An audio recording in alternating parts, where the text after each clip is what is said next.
അള്ളാഹുവിനോട് ഇരു കരങ്ങളെ നീട്ടിയിട്ട് നിങ്ങൾ കാവൽ തേടണേ ഉമ്മത്തെ സമുദായമേ.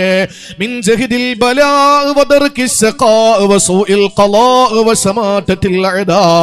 ഈ നാല് കാര്യങ്ങളിൽ നിന്ന് കാവൽ തേടണമെന്ന് റസൂലുള്ളാഹി തങ്ങൾ തന്റെ പ്രിയപ്പെട്ട ഉമ്മത്തിനെ പഠിപ്പിക്കുമ്പോൾ പ്രിയമുള്ള സഹോദരങ്ങളെ, ആദ്യത്തേതും രണ്ടാമത്തേതും ഒരർത്ഥത്തിൽ ഏകദേശം ഒരുപോലെയാണെന്നുള്ളത് കൊണ്ട് തന്നെ വിശദീകരണങ്ങൾ രണ്ടെണ്ണവും ഞാൻ ഒരുമിച്ചങ്ങ് പറയുകയാണ്.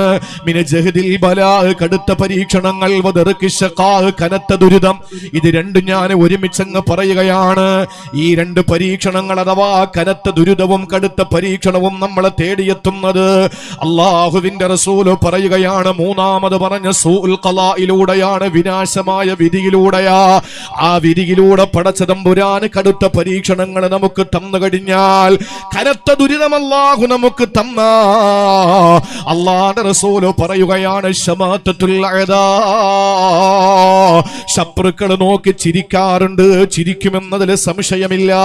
അതുകൊണ്ട് പ്രിയപ്പെട്ടവരെ, നമുക്ക് റബ്ബിനോട് കാവൽ തേടണം. ഇന്നത്തെ ഈ പ്രസംഗം അവസാനിച്ച് ദുആ ചെയ്ത് നമ്മൾ പിരിയുമ്പോൾ എത്രയോ ഉസ്താദുമാര്, മഹാന്മാരായ പണ്ഡിതന്മാർ ഇവിടെ ഇരിപ്പുണ്ട്. വാവാട് ഉസ്താദിനെ പോലെ, ഫൈസി ഉസ്താദിനെ പോലെ, താജുദ്ദീൻ ബാഖവി ഉസ്താദിനെ പോലെ എത്രയോ പ്രിയപ്പെട്ടവരെ സദസ്സിനകത്തിരിപ്പുണ്ട്. അവരോട് നാളെയല്ലെങ്കിൽ ഇന്നല്ലെങ്കിൽ നാളെയെങ്കിലും ഒന്ന് ചോദിച്ചിട്ട് ആ ദുആ എഴുതിയിട്ട് പഠിക്കണം. ഈ അനുഗ്രഹീതമായ സദസ്സിൽ നിന്ന് നമുക്ക് കിട്ടുന്ന സമ്മാനമതാ. അല്ലാഹുവിന്റെ റസൂൽ പറഞ്ഞ ഒന്നാമത്തേതും രണ്ടാമത്തെയുമായ കാര്യമേതെന്നറിയോ? അത് കടുത്ത പരീക്ഷണമാണ്, കനത്ത ദുരിതമാണ്. എന്താണ് ആ ദുരിതത്തിന്റെ പ്രത്യേകത എന്നറിയോ? എന്നെ കോഴിക്കോട് റെയിൽവേ സ്റ്റേഷനിൽ വിളിക്കാൻ വേണ്ടി വന്ന സഅദുദ്ദീൻ എന്ന് പറയുന്ന പ്രിയപ്പെട്ട സഹോദരന്റെ 38 വയസ്സുള്ള സീനത്ത് എന്ന് പറയുന്ന സഹോദരി, ആ സഹോദരി പെട്ടെന്ന് മരണപ്പെട്ടു പോയി. ഉസ്താദ് ദുആറക്കണമെന്ന് പറഞ്ഞു. 15 ദിവസം കഴിയുമ്പോൾ തന്റെ പ്രിയപ്പെട്ട അമ്മോവനും മരണപ്പെട്ടു പോവുകയാ. സഹോദരങ്ങളെ, പരീക്ഷണത്തിന്റെ ആ ഒരു വിഷമത്തിന്റെ ഒരു പ്രയാസത്തിന്റെ ഏതാനും ചില സന്ദർഭങ്ങളിൽ ചില ശകലങ്ങൾ അദ്ദേഹം ഇങ്ങനെ പറഞ്ഞപ്പോൾ എന്റെ കൂടെ വന്ന ഷമീർ എന്ന സഹോദരൻ മറ്റൊരു ദുഃഖകരമായ കാര്യമാണ് എന്നോട് പറഞ്ഞത്. അവരോട് ഞാൻ പറഞ്ഞു, പരീക്ഷണങ്ങൾ അല്ലാഹു തന്നുകൊണ്ടേയിരിക്കും. പരീക്ഷണങ്ങൾ ഒരാൾക്ക് മറ്റൊരാൾക്ക് വേറൊരു രീതിയിലുള്ള പരീക്ഷണമാണ്. ഈ പരീക്ഷണങ്ങൾ നമുക്ക് അല്ലാഹു തരുമ്പോ, സാമ്പത്തികമായി നമ്മൾ തകർന്നു പോകുമ്പോ, മാനസികമായി വ്യതകൾ നമ്മൾ അനുഭവിക്കുമ്പോ, സഹോദരങ്ങളെ, ശാരീരികമായ രോഗങ്ങൾ നമ്മളെ വേട്ടയാടുമ്പോൾ നമ്മൾ പലപ്പോഴും പറയാറുണ്ട്, എന്ത് പരീക്ഷണമാണ് പടച്ച തമ്പുരാനെ, എന്തൊരു പരീക്ഷണമാ. ആ പരീക്ഷണങ്ങളൊന്നും അല്ലാഹു നമുക്ക് തന്നിട്ടില്ല, നമ്മളത് മനസ്സിലാക്കാത്തത് കൊണ്ടാ. ഒരു പരീക്ഷണം അല്ലാഹു തന്നാൽ അറിയാതെ നമ്മൾ പറഞ്ഞു പോകും, പടച്ചവനെ, ഞാനൊന്നും മരിച്ചിരുന്നെങ്കിൽ, ഞാനൊന്നും മരിച്ചുപോയെങ്കിലെന്ന് കൊതിച്ചു പോകുമെന്ന് വിശുദ്ധമായ ഖുർആൻ പറയുന്നല്ലോ. സൂറത്തു മറിയം എടുത്ത് നിങ്ങളൊന്ന് പരിശോധിച്ചു നോക്കിയാൽ, സൂറത്തു മറിയമിൽ അല്ലാഹു തആല 23-ാമത്തെ ആയത്തിലൂടെ പരിചയപ്പെടുത്തുന്നത് എന്തെന്നറിയോ? ഒരു മഹിളാരത്തിനും പടച്ച തമ്പുരാന്റെ മുമ്പിൽ കരങ്ങളെ നീട്ടിയിട്ട് മരണത്തെ കൊതിക്കുന്ന കഥയാണ്. ആരാണ് ആ മഹദി എന്നറിയോ? ആ മഹദി നമ്മെ സംബന്ധിച്ചിടത്തോളം സ്വർഗത്തിന്റെ നേതാവെന്ന് റസൂലുള്ളാഹി പരിചയപ്പെടുത്തിയ മഹദിയാ. 4 പേരാണ് സ്വർഗ സ്ത്രീകളുടെ നേതാക്കന്മാരെന്ന് റസൂലുള്ള പരിചയപ്പെടുത്തിയത്. അത് 4 പേര്. 1 ഖദീജ ബീവി റളിയല്ലാഹു അൻഹയാ, 2 ഫാത്തിമത്ത സഹറ റളിയല്ലാഹു അൻഹയാ, 3 ആസിയ റളിയല്ലാഹു തആല അൻഹയാ, 4ാമത് നമ്മുടെ ചർച്ചാ വിഷയമാകുന്ന മഹദിയാണ്. പ്രിയപ്പെട്ടവരെ, 4 സ്ത്രീകളാണ് സ്വർഗ സ്ത്രീകളുടെ നേതാക്കന്മാർ റസൂലുള്ളാഹി തങ്ങൾ വിശദീകരിച്ചത്. ആ 4ാമത്തെ വനിതയെന്നറിയോ? ആ വനിതയുടെ പേരിലാണ് വിശുദ്ധ ഖുർആനിൽ ഒരു അധ്യായം അല്ലാഹു തആല അവതരിപ്പിച്ചത്. സൂറത്തു ഖദീജ കാണാൻ നമുക്ക് കഴിയില്ല, സൂറത്തു ആയിഷ കാണാൻ കഴിയില്ല, സൂറത്തു ഫാത്തിമ കാണാൻ കഴിയില്ല. അല്ലാഹുവിന്റെ ഹബീബിന്റെ വിശുദ്ധമായ ജീവിതത്തിലേക്ക് കടന്നു വന്ന അവിടുത്തെ പ്രിയപ്പെട്ട രാജകുമാരിമാരായ പ്രിയപ്പെട്ട വനിതകളായ ഭാര്യമാരെ നമുക്ക് കാണാൻ കഴിയില്ല. അവിടെ നമ്മൾ പരിശോധിച്ചാൽ ഒരു അധ്യായം കാണാ. ആ അധ്യായത്തിന്റെ പേര് സൂറത്തു മറിയം എന്നാണ്. ആ മറിയം ബീവി ആരെന്നറിയോ? റൂഹുല്ലാഹി ഈസാ നബി അലൈഹിസ്സലാമിന്റെ പ്രിയപ്പെട്ട ഉമ്മയാ. ബൈത്തുൽ മുഖദ്ദസിനകത്ത് ആരാധനയിൽ ഇരിക്കുന്ന സമയത്താണ് ഒരു കിഴക്ക് മാറിയിട്ടൊരു പ്രദേശത്തേക്ക് മാറിയിരുന്നവർക്ക് ഇബാദത്ത് എടുക്കണമെന്ന് തോന്നലുണ്ടായത്. അന്ന് സക്കരിയ നബി അലൈഹിസ്സലാം എന്ന പ്രിയപ്പെട്ട ഉമ്മയുടെ ജ്യേഷ്ഠത്തിയുടെ ഭർത്താവാണ് മസ്ജിദുൽ നബവി, മസ്ജിദുൽ അഖ്സയുടെ ഖതീബ് ഹബീബായ അവിടുത്തെ പരിചാരകനായിരിക്കുന്നത് സക്കരിയ നബി അലൈഹിസ്സലാമിന്റെ പ്രിയപ്പെട്ട ഭാര്യയുടെ അനുജത്തിയുടെ മകളാണല്ലോ മറിയം ബീവി റളിയല്ലാഹു തആല അൻഹാ. ആ മറിയം ബീവി റളിയല്ലാഹു അൻഹ കിടക്കുമാറിയിട്ട് മാറിയിരുന്ന് പടച്ചവന് വേണ്ടി സാഷ്ടാംഗം പ്രണമിക്കുമ്പോൾ അവിടെ ധ്യാനനിമഗ്നനായിരിക്കുന്ന സമയത്താണ് ഈ മഹാനായ ജിബ്രീൽ അലൈഹിസ്സലാം കടന്നു വന്ന് റൂഹൂരി കൊടുക്കുന്നത് അറിയുമല്ലോ. അവര് ഗർഭവതിയാവുകയാണ്. ആ ഗർഭവതിയാകുന്ന മറിയം ബീവി റളിയല്ലാഹു തആല അൻഹ കല്യാണം കഴിക്കാതെ ഒരു പുരുഷന്റെ സ്പർശനമില്ലാതെ ഗർഭവതിയായപ്പോ ആളുകൾ ആക്ഷേപിക്കാൻ തുടങ്ങി, വിമർശിക്കാൻ തുടങ്ങി. ആളുകൾ പറഞ്ഞതെന്താണ്? മറിയമേ, നിന്റെ വാപ്പ അങ്ങനത്തെ സ്വഭാവമുള്ള ആളല്ല, നിന്റെ ഉമ്മ ഇങ്ങനത്തെ സ്വഭാവമുള്ള പെണ്ണായിരുന്നില്ലല്ലോ, നിനക്ക് മാത്രം എന്തു പറ്റി മറിയമേ? ആ സമയത്ത് മറിയം ബീവി പുറത്തിറങ്ങാൻ കഴിയാറ് അവര് ആ ഒരു മരത്തിന്റെ ചുവട്ടിലിരുന്നു കൊണ്ട്, ഈന്തപ്പന മരത്തിന്റെ ചുവട്ടിലിരുന്നു കൊണ്ട് പ്രാർത്ഥിച്ച പ്രാർത്ഥന വിശുദ്ധ ഖുർആൻ പറയുന്നുണ്ട്. എന്ത് പ്രാർത്ഥനയാ? നാണക്കേട് കൊണ്ട് പുറത്തിറങ്ങാൻ പറ്റുന്നില്ല. ഇവിടെ അടിവരകിട്ട് നമ്മൾ ചിന്തിക്കേണ്ട ഒരു വിഷയമുണ്ട്, ഞാൻ പറയാമത്. സഹോദരങ്ങളെ, മറിയം ബീവി റളിയല്ലാഹു തആല അൻഹ പുറത്തിറങ്ങാൻ കഴിയാതെ നാണക്കേടായി ആളുകൾ ആക്ഷേപത്തിന്റെ ശരങ്ങൾ എറിയുമ്പോ അവിടെ ഇരുന്ന് ദുആ ചെയ്യുകയാണ്. യാ ലൈതനി മിത്തു ഖബ്ല ഹാദാ വകുന്തു നസിയം മൻസിയാ. മറിയം ബീവി റളിയല്ലാഹു തആല അൻഹ ദുആ ചെയ്ത ആ ദുആ വിശുദ്ധ ഖുർആൻ സൂറത്തു മറിയമിന്റെ 23-ാമത്തെ ആയത്തിലൂടെ ലോകത്തിന് പഠിപ്പിച്ചു കൊടുക്കുകയാ. പിടിച്ചു നിൽക്കാൻ പറ്റാത്ത പരീക്ഷണത്തിന്റെ പേമാരി പെയ്തിറങ്ങിയപ്പോ മറിയം ബീവി പോലും പ്രാർത്ഥിച്ചു പോയി. മറിയം എന്ന് പറഞ്ഞാൽ തന്നെ ഭജനമിരിക്കുന്നവളെന്ന, ഇഅ്തികാഫിരിക്കുന്നവളെന്ന, ഈസാ നബി എന്ന പ്രിയപ്പെട്ട പ്രവാചകന് ജന്മം കൊടുക്കാൻ അല്ലാഹു തെരഞ്ഞെടുത്ത ഗർഭാശയത്തിന്റെ ഉടമയായ മറിയം ബീവി മസ്ജിദുൽ അഖ്സയ്ക്ക് വേണ്ടി ഒരു ആൺകുട്ടിയെ നേർച്ചയാക്കുന്ന ഹന്നാ ബീവിയുടെ വയറ്റിൽ പിറന്ന പ്രിയപ്പെട്ട മറിയം ബീവി. ആ മറിയം ബീവി റളിയല്ലാഹു തആല അൻഹ അവസാനം ദുആ ചെയ്തു പോയി. യാ ലൈതനി മിത്തു ഖബ്ല ഹാദാ വകുന്തു നസിയം മൻസിയാ. പടച്ചവനെ, ഞാൻ ആളുകളുടെ മുമ്പിൽ എത്തുന്നതിന് മുമ്പ്, പ്രസവിക്കുന്നതിന് മുമ്പ് ഞാൻ അങ്ങ് മരിച്ചിരുന്നെങ്കിൽ പടച്ച റബ്ബേ വകുന്തു നസിയം മൻസിയാ, കൃത്യം ഞാൻ വിസ്മരിക്കപ്പെട്ടവളായി മാറുമായിരുന്നല്ലോ എന്ന് മറിയം ബീവി റളിയല്ലാഹു തആല അൻഹ ദുആ ചെയ്തത് ഖുർആൻ പറയുന്നുണ്ട്. അതൊരു പരീക്ഷണം അല്ലാഹു കൊടുത്തപ്പോൾ, അല്ലാഹു പരീക്ഷണം ഒന്ന് കൊടുത്തപ്പോൾ ആ പരീക്ഷണത്തിൽ പിടിച്ചു നിൽക്കാൻ പറ്റാത്തതിന്റെ പേരിൽ മറിയം ബീവി റളിയല്ലാഹു അൻഹ ആഗ്രഹിച്ചു പോവുകയാ. അല്ലാഹുവിന്റെ കൽപ്പന വരുന്നു, മറിയമേ, ചാരീരുന്ന് ദുആ ചെയ്യുന്ന ഈന്തപ്പന മരം പിടിച്ചൊന്ന് കുലുക്കുമോ, അതിൽ നിന്ന് ഈത്തപ്പഴ നിനക്ക് കഴിക്കാൻ പറ്റൂ? അരുവിയിൽ ചെന്നിട്ട് കൈക്കുമ്പിളിൽ വെള്ളമെടുത്ത് കുടിക്കാൻ പറ്റുമോ?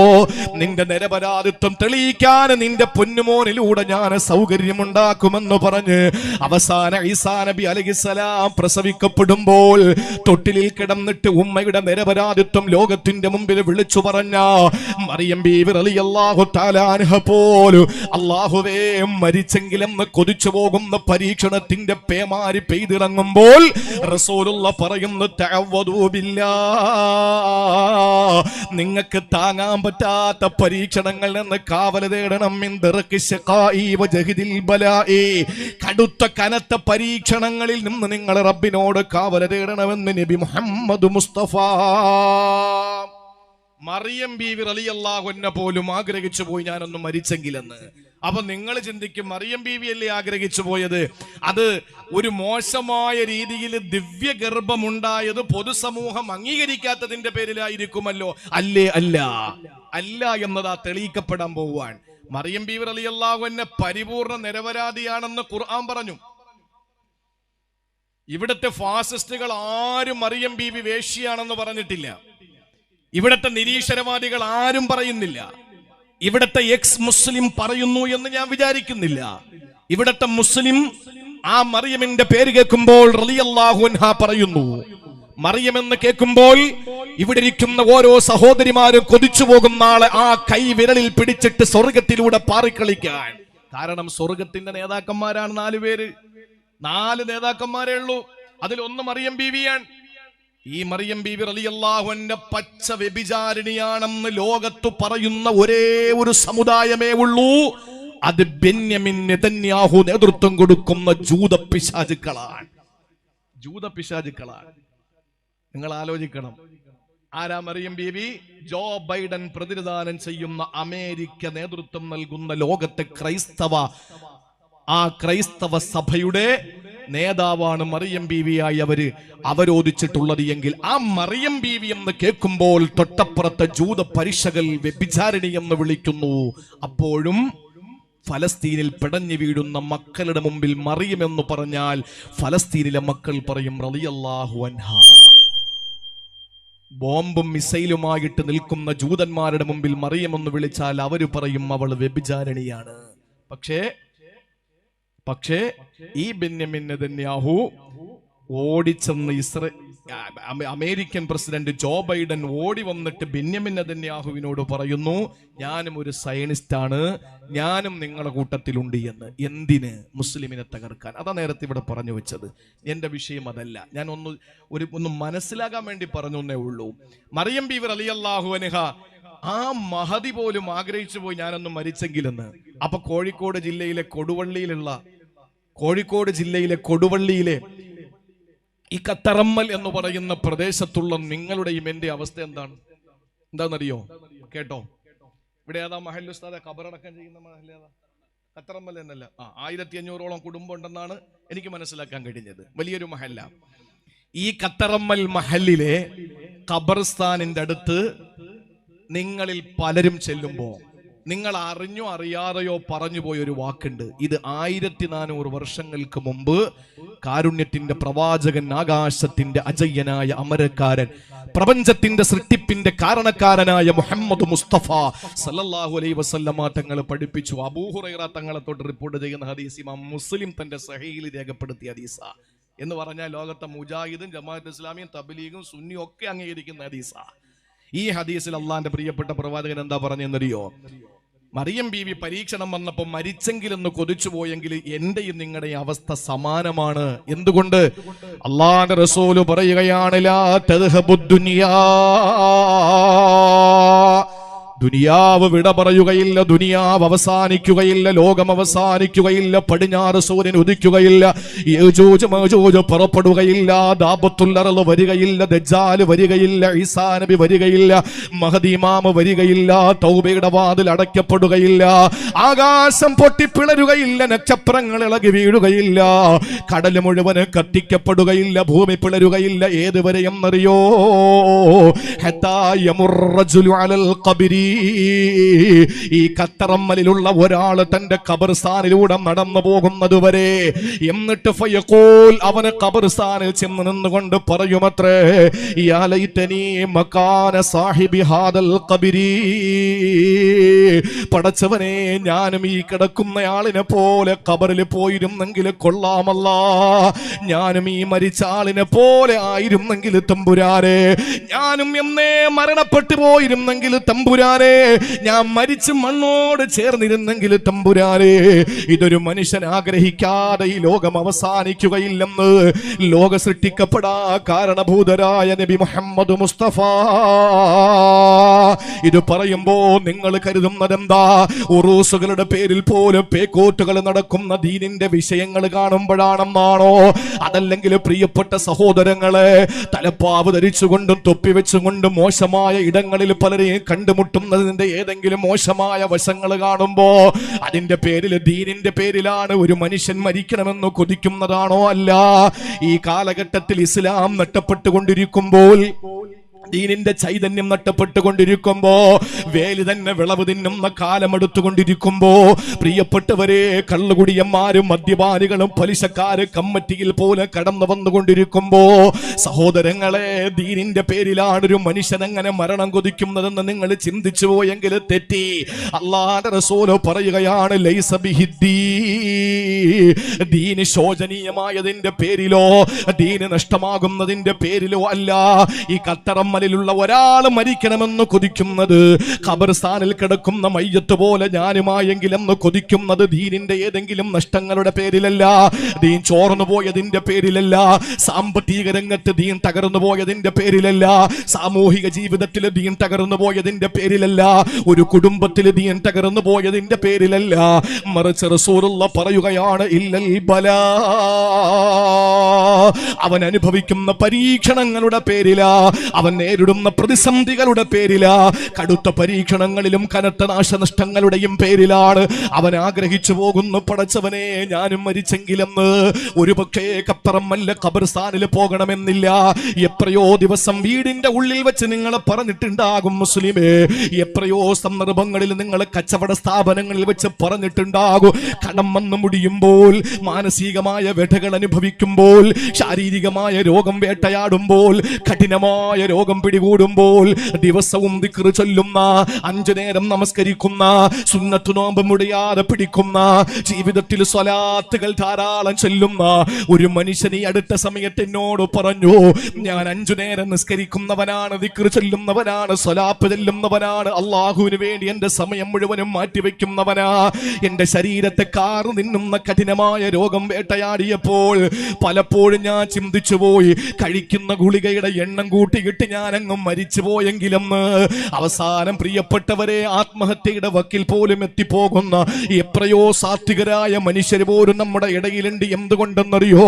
അവരാഗ്രഹിക്കുന്നത് മരണമാണ്. അത്രയും വലിയ പരീക്ഷണങ്ങൾ നിങ്ങളെ തേടിയെത്താതെ ഈ ലോകം അവസാനിക്കുകയില്ലെന്ന് അല്ലാഹുവിന്റെ ഹബീബ് നബി മുഹമ്മദ് മുസ്തഫ. അതുകൊണ്ട് സാമ്പത്തികമായ കടം 10-20 ലക്ഷം കടം വന്നവരെ, ശാരീരികമായ തളർച്ചയും അതുപോലെ തന്നെ തളർവാദവും ക്യാൻസറും ട്യൂമറും പിടിച്ചവര്, അല്ലെങ്കിൽ മാനസികമായി ഒറ്റപ്പെട്ടതിന്റെ പേരിൽ മാനസികമായ തളർന്നുപോയ എന്റെ പ്രിയപ്പെട്ടവരെ, ഇതൊന്നുമല്ല പ്രിയപ്പെട്ട പ്രവാചകൻ പറഞ്ഞ പരീക്ഷണങ്ങൾ. എന്തോ കഠിനമായ പരീക്ഷണം അല്ലാഹു നമുക്ക് തരാനിരിക്കുകയാ. അത് കോവിഡ് പോലെ ആകണമെന്നില്ല, അതേതെങ്കിലും വൈറസുകളോ ഫംഗസുകളോ ആകണമെന്നില്ല. പരീക്ഷണങ്ങളുടെ വലിയ വലിയ പേമാരികൾ പെയ്തിറങ്ങുമ്പോൾ അറിയാതെ ഞാനും നിങ്ങൾ പറഞ്ഞു പോകും, പടച്ചവനെ ഒന്നും മരിച്ചെങ്കിലെന്ന്. പലപ്പോഴും പറഞ്ഞിട്ടുണ്ട്, പല മഹാന്മാരുടെ ഖബർ സിയാറത്ത് ചെയ്യുമ്പോൾ ഇവരെല്ലാം രക്ഷപ്പെട്ടു പോയല്ലോ, അവരുള്ള അമലുകളുമായി അള്ളാന്റെ അടുക്കലേക്ക് പോയല്ലോ, ഇനി ഞങ്ങളുടെ കാര്യമാണ് കഷ്ടമെന്ന് എത്രയോ ആളുകൾ പറഞ്ഞിട്ടുണ്ട്.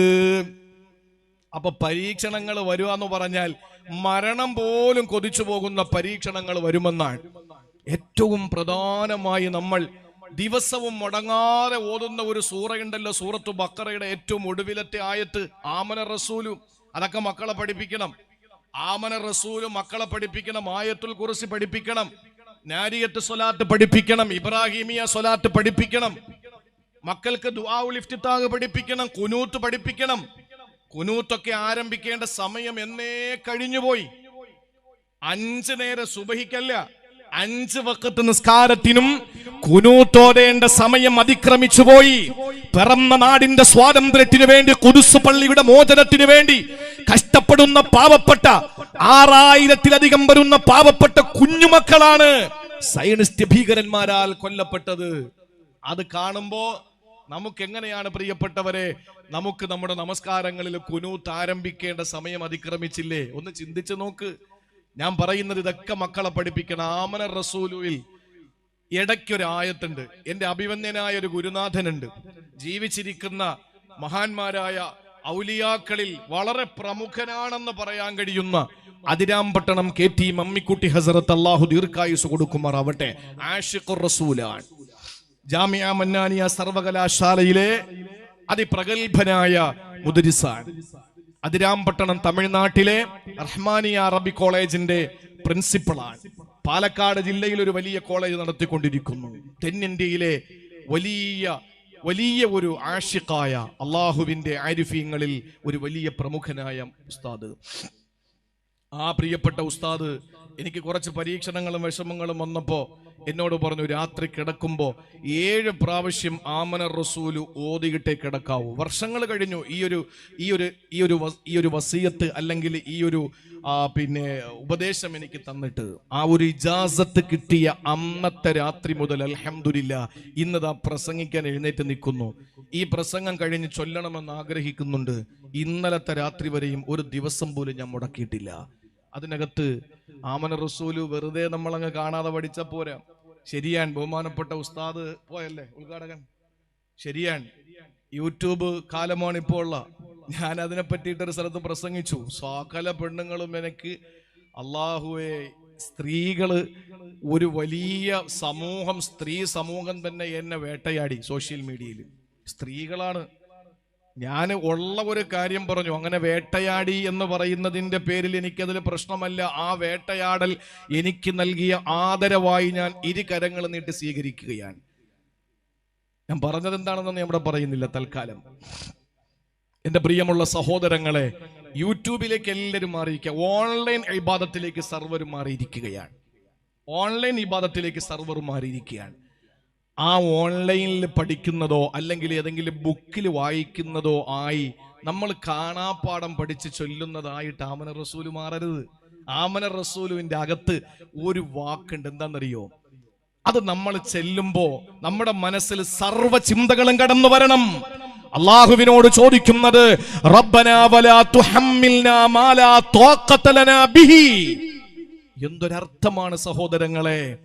ഉള്ളു പെടയണം ആ സമയത്ത്. റബ്ബന, ഞങ്ങളുടെ സർവരക്ഷിതാവായ അല്ലാഹ്, പടച്ചത് നീയാണ്, പരിപാലിക്കുന്നത് നീയാണ്, സൃഷ്ടിച്ചത് നീയാണ്, സംരക്ഷിക്കുന്നത് നീയാണ്, അവസാനം സംഹരിക്കുന്നതും നീയാണ്.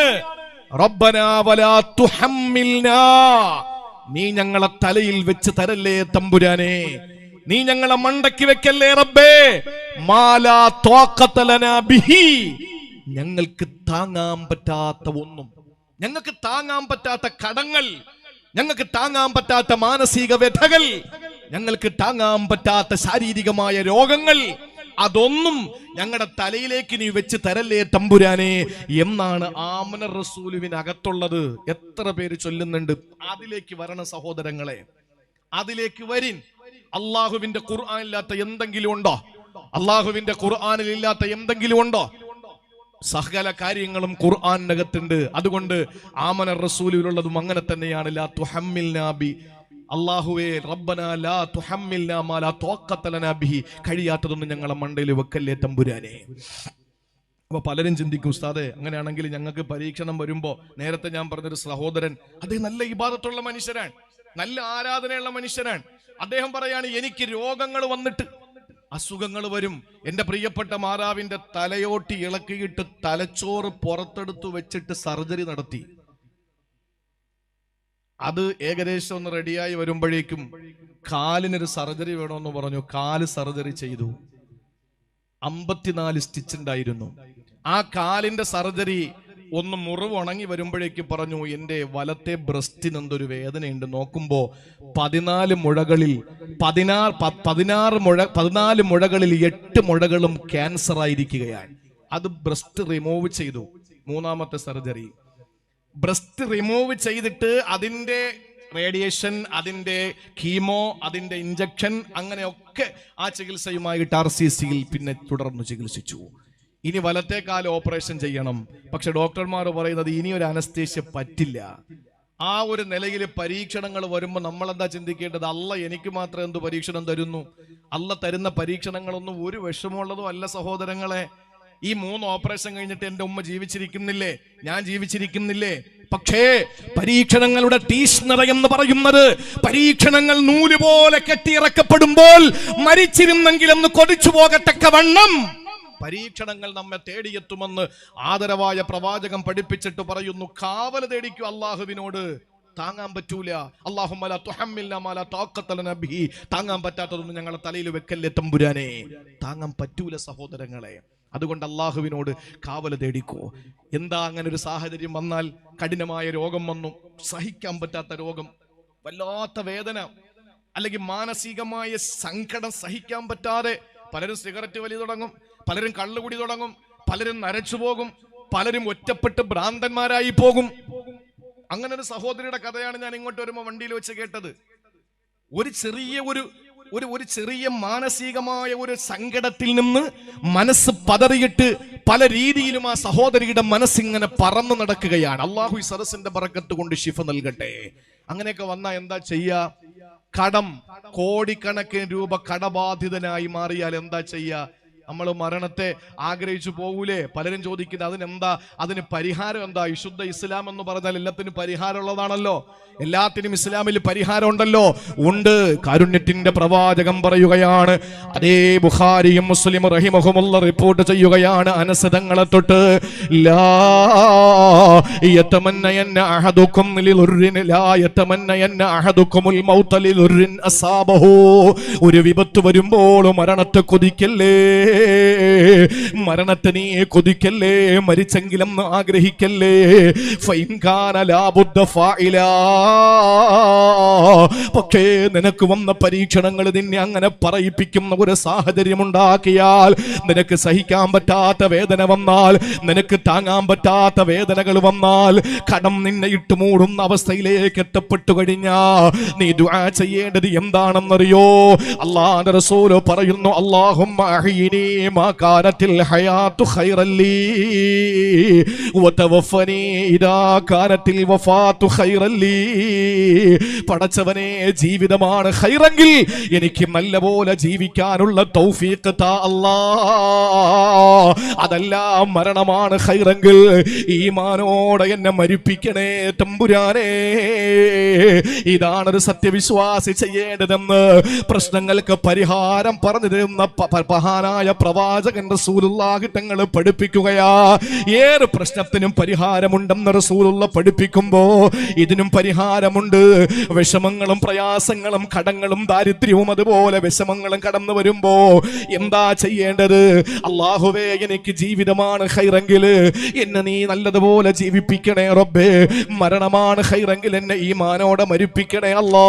എത്രയോ വേദികളാണ്, ഓരോ പ്രസംഗ വേദികളിൽ ചെല്ലുമ്പോൾ വ്യത്യസ്തമായ സങ്കടങ്ങളാണ് കേൾക്കാറുള്ളത്. അത് ഞങ്ങൾ വലിയ ആളുകളായതുകൊണ്ട് ഞങ്ങളോട് പറയുന്നതല്ല. നിങ്ങളെ പോലത്തെ നൂറുകണക്കിന് ആയിരക്കണക്കിന് ആളുകളുടെ ദുആ ഉണ്ടല്ലോ. സാലിഹീങ്ങളായ സാത്വികരായ വിശുദ്ധരായ നിങ്ങളെ പോലുള്ളവരുടെ ആമീൻ ഉണ്ടല്ലോ. ആമീനിൽ വലിയ പ്രതീക്ഷയാണ് ജനങ്ങൾക്കുള്ളത്. അതുകൊണ്ട് തന്നെ പ്രിയപ്പെട്ട സഹോദരങ്ങളെ, അങ്ങനെയുള്ള ആളുകൾ സങ്കടം പറയുമ്പോൾ പലരും എന്ന് പറഞ്ഞിട്ടുണ്ട്, ഉസ്താദേ എന്റെ വാപ്പ ഒന്ന് മരിക്കാൻ വേണ്ടി ദുആരക്കണേ, എന്റെ ഉമ്മ ഒന്ന് മരിക്കാൻ വേണ്ടി ദുആരക്കണേ. ഉമ്മയോട് ദേഷ്യമുള്ളത് കൊണ്ടല്ല, വാപ്പയോട് വൈരാഗ്യമുള്ളത് കൊണ്ടല്ല, അവരോട് വെറുപ്പുള്ളത് കൊണ്ടല്ല, പിന്നെയോ കിടക്കുന്ന കിടപ്പിൽ കിടന്ന് മലമൂത്ര വിസർജനം ചെയ്തിട്ട് അതെല്ലാം വാരിയിട്ട് കുഞ്ഞുങ്ങളെ പോലെ കളിക്കുന്നത് കാണുമ്പോ, ഓടിച്ചെന്ന് കിണറിലേക്ക് ചാടി മരിക്കാൻ നോക്കുന്നത് കാണുമ്പോ, ഗുളികയും മെഡിസിനും ഒക്കെ എടുത്തിട്ട് വാരി ഭക്ഷണം പോലെ കഴിക്കുന്നത് കാണുമ്പോ, പൊന്നുമക്കളുടെ മുമ്പിൽ വെച്ച് ഉടുതുണി വലിച്ചെറിഞ്ഞിട്ട് നഗ്നയായി നടക്കുന്നത് കാണുമ്പോ, മാനസികമായ നില തെറ്റിയിട്ടോ അറുതലിൽ ഉംറന്ന് ഖുർആൻ പരിചയപ്പെടുത്തി റസൂലുള്ളാഹി കാവൽ തേടിയ ആ ഒരു പ്രായത്തിലേക്ക് എത്തിയതിന്റെ പേരിലോ ഉമ്മയുടെ മരണം കൊതിക്കുന്ന മക്കൾ സങ്കടത്തോടെ പറയാറുണ്ട്. അങ്ങനെ നമുക്ക് ദുആ ചെയ്യാൻ പറ്റുമോ? പറ്റില്ല. ആ ഘട്ടങ്ങളിൽ റസൂലുള്ള പറഞ്ഞു, പറയേണ്ടത് എന്താണ്? ജീവിതമാണ് ഖൈറെങ്കിൽ അല്ലാഹുവേ ജീവിതം കൊടുക്കണേ തമ്പുരാനെ. മരണമാണ് ഖൈറെങ്കിൽ പെട്ടെന്ന് നീ ഈമാനോടെ മരിപ്പിക്കണേ അല്ലാ. ഇതല്ലാതെ മരണത്തെ കൊതിക്കല്ലേ സഹോദരങ്ങള്. പിന്നെ ചെയ്യേണ്ടത് എന്താണ്? ഇങ്ങനെയുള്ള പരീക്ഷണങ്ങൾ വരാതെ പടച്ചവനോട് കാവൽ തേടണമെന്ന്. തഅവ്വദൂ ബില്ലാഹി മിൻ ജഹിദിൽ ബലാഇ വദർകിശ് ശഖാഇ. കടുത്ത പരീക്ഷണങ്ങളിൽ നിന്ന്, കനത്ത ദുരിതങ്ങളിൽ നിന്ന് നിങ്ങൾ റബ്ബിനോട് കാവൽ തേടണമെന്ന് മുത്തളി മുഹമ്മദ് മുസ്തഫ. പിന്നെ ഒരു കാര്യം പറയാം. നേരത്തെ പറഞ്ഞത് ഖബറിന്റെ അടുത്ത് ചെല്ലുമ്പോ ഒരു നമാസ് ദാരിമയല്ലേ, ഇവിടെ വരാൻ ഞാൻ കണ്ടില്ല, ഇവിടെ വന്നോ നമാസ് ദാരിമി, ഇവിടെ ഇരിക്കാം. സമസ്തയുടെ വലിയ ഒരു പ്രവർത്തകനാണ്, അൽഹംദുലില്ലാ വർഷങ്ങളായിട്ടുള്ള ഒരു ബന്ധമാണ്.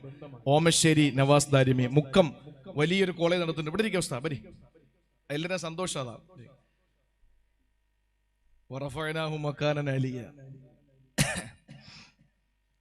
വലിയ ഒരു കോർഡിനേഷൻ ഉണ്ട് സമസ്തയുടെ ഹിഫ്ളിന്റെ കോർഡിനേഷൻ. വലിയ ബൃഹത്തായ ഒരു സംഭവമാണ്. അതിന് നേതൃത്വം നൽകുന്നത് ബഹുമാനനായ പാണക്കാട് സയ്യിദ് അബ്ബാസ് അലി ശിഹാബ് തങ്ങളാണ്.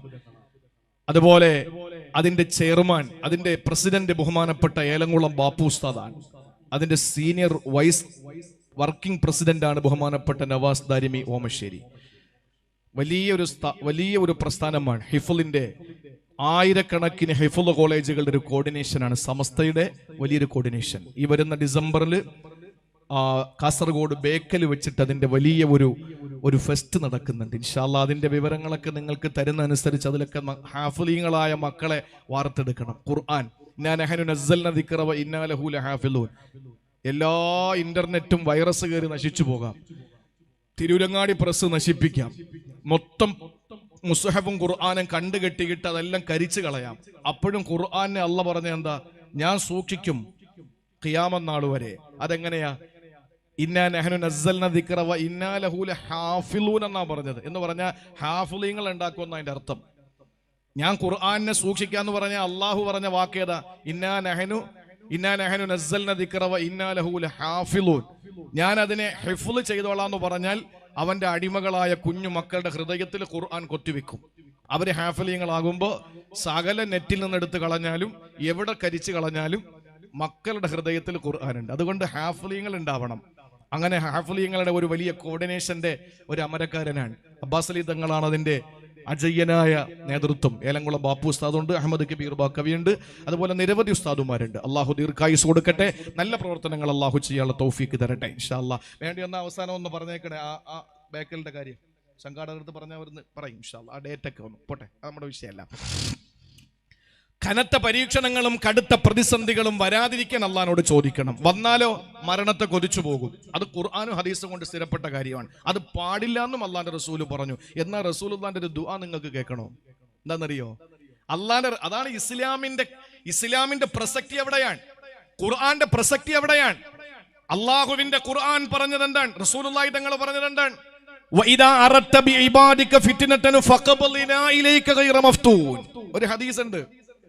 നാളെ നിങ്ങൾ ഈ വാള് കേട്ടിട്ട് പോയിട്ട് ഈ ഹദീസ് എങ്ങാനും കണ്ടാൽ ഇയാൾ എന്താ പറഞ്ഞിട്ട് പോയത്?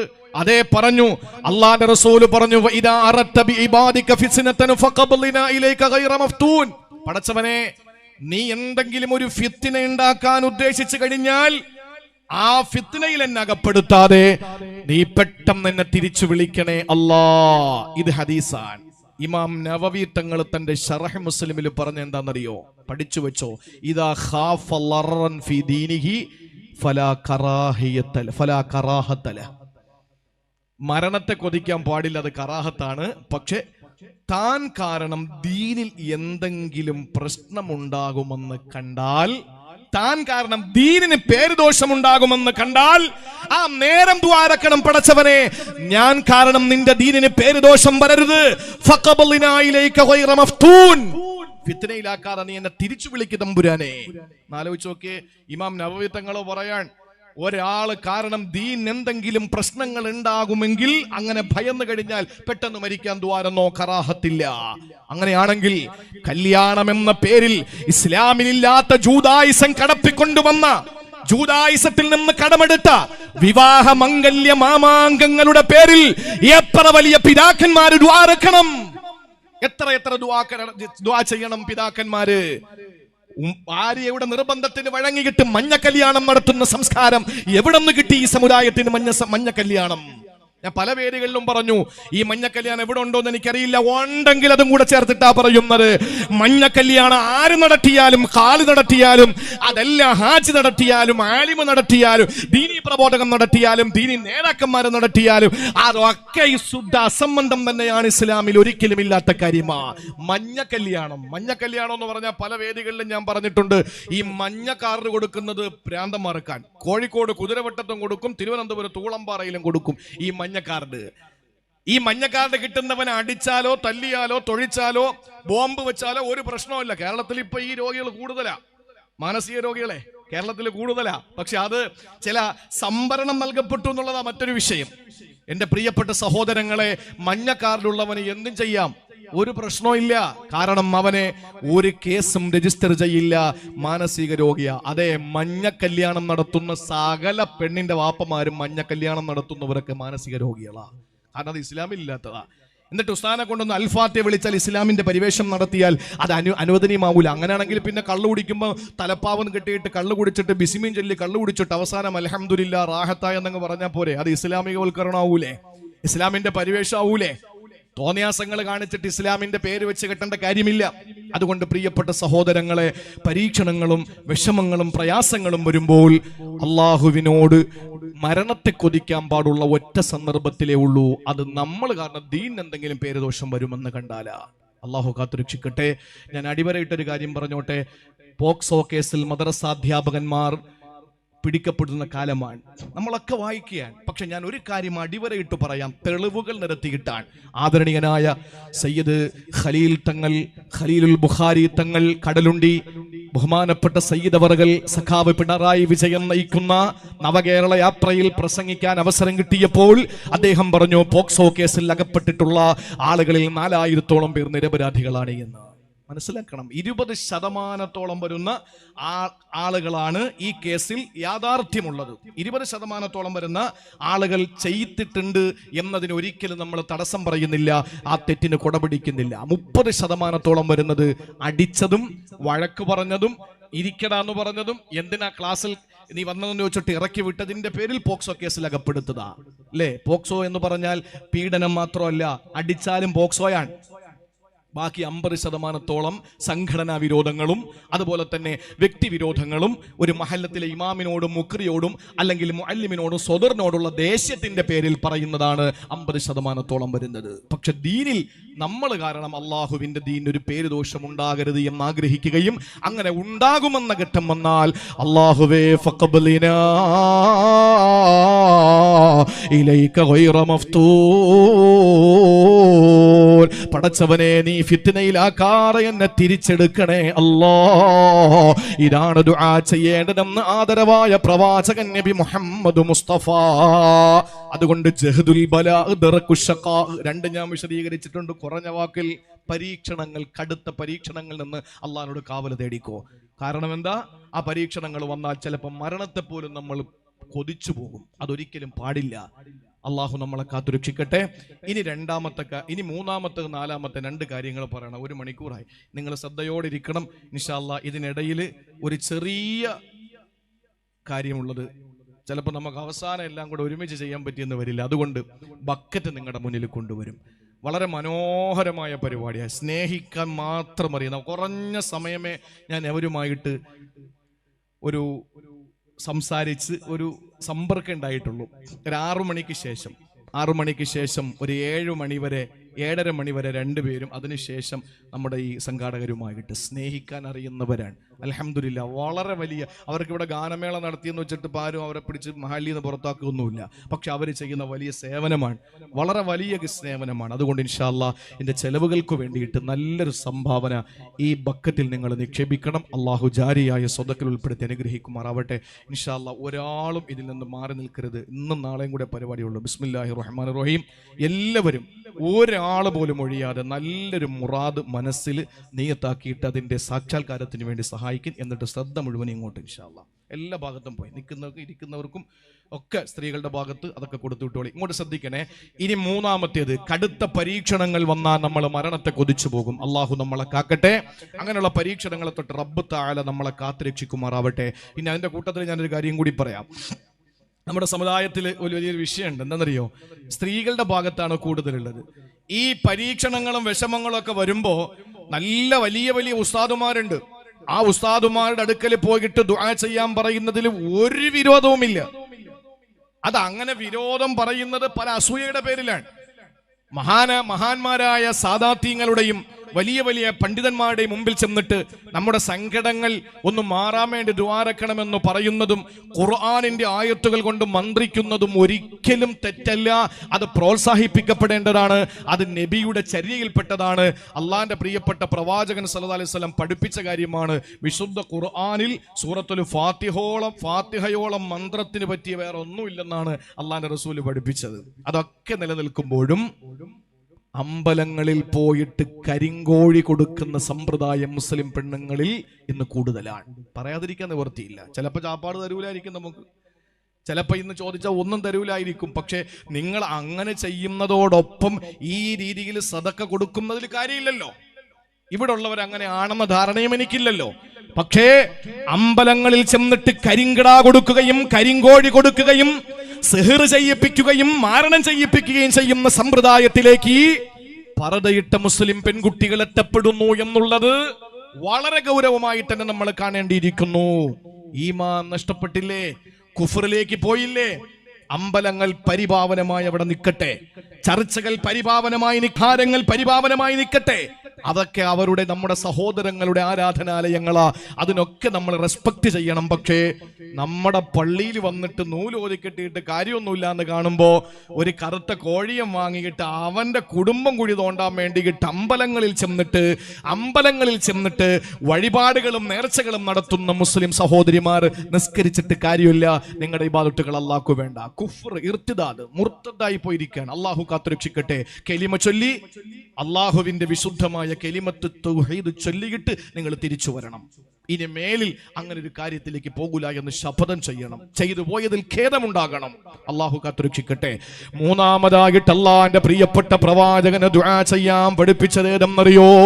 ഒന്ന് കടുത്ത പരീക്ഷണമാണ്, രണ്ട് കനത്ത ദുരിതമാണ്. രണ്ടും കൂടി ഏകദേശം പ്രിയപ്പെട്ടവരെ സമാനതകളുള്ളത് കൊണ്ട് തന്നെ ഞാൻ ഒരുമിച്ചാണ് വിശദീകരിച്ചത്.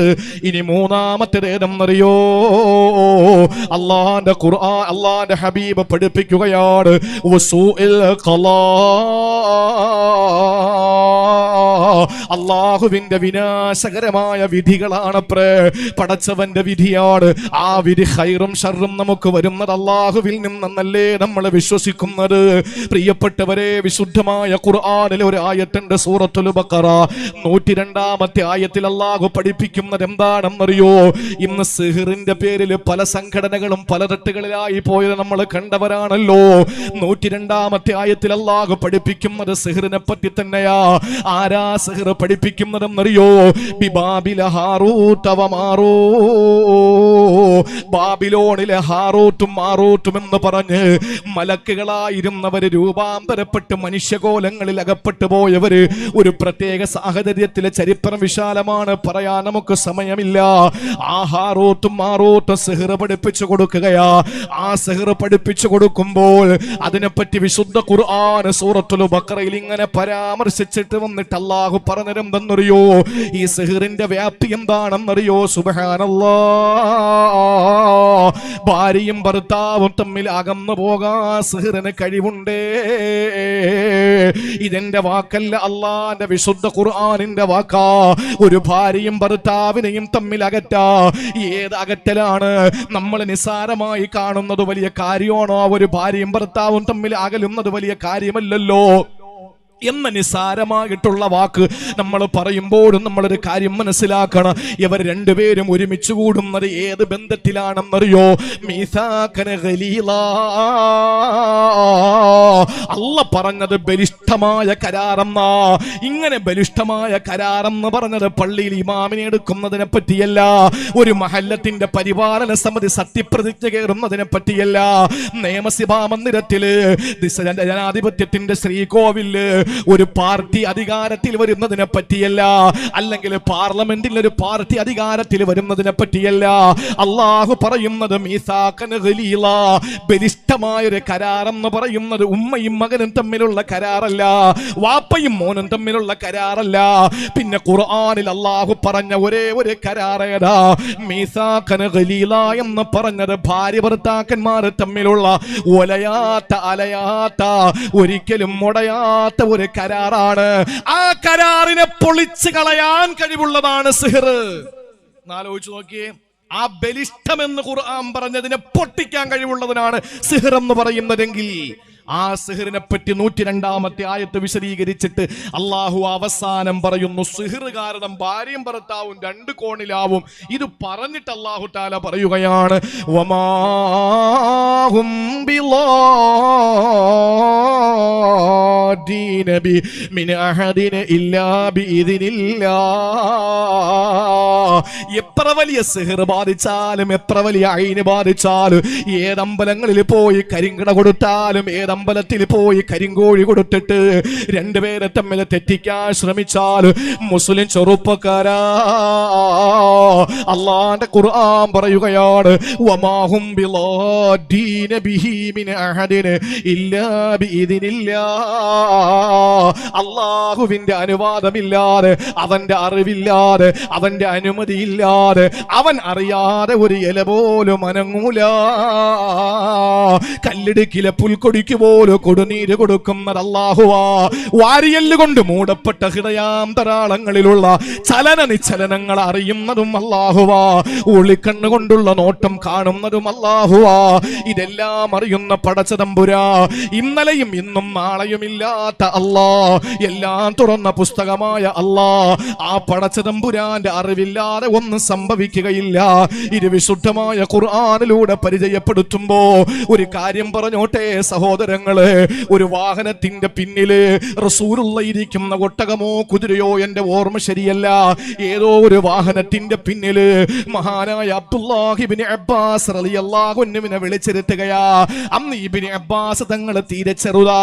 അള്ളാന്റെ ഹബീബിന്റെ വാഹനപ്പുറത്ത് നബി തങ്ങളുടെ പിന്നില് അള്ളാന്റെ റസൂല് ലിഫ്റ്റ് കൊടുത്തു കൊണ്ടുപോവുകയാ.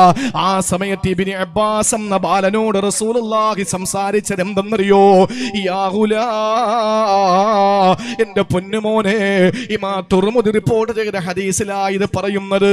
അല്ലാഹുവിന്റെ റസൂൽ ഇബ്നു അബ്ബാസ് തങ്ങളോട് പറയുകയാണ്, യാ ഗുലാം, എന്റെ പൊന്നുമോനെ, വഅലം, നീ അറിയണം, അന്നൽ ഉമ്മത ലവിജ്തമഅത് അലാ അൻ യൻഫഊനക അലാ അൻ യൻഫഊക ബിശൈഇൻ ലം യൻഫഊക ഇല്ലാ ബിശൈഇൻ ഖദ് കതബഹുല്ലാഹ്.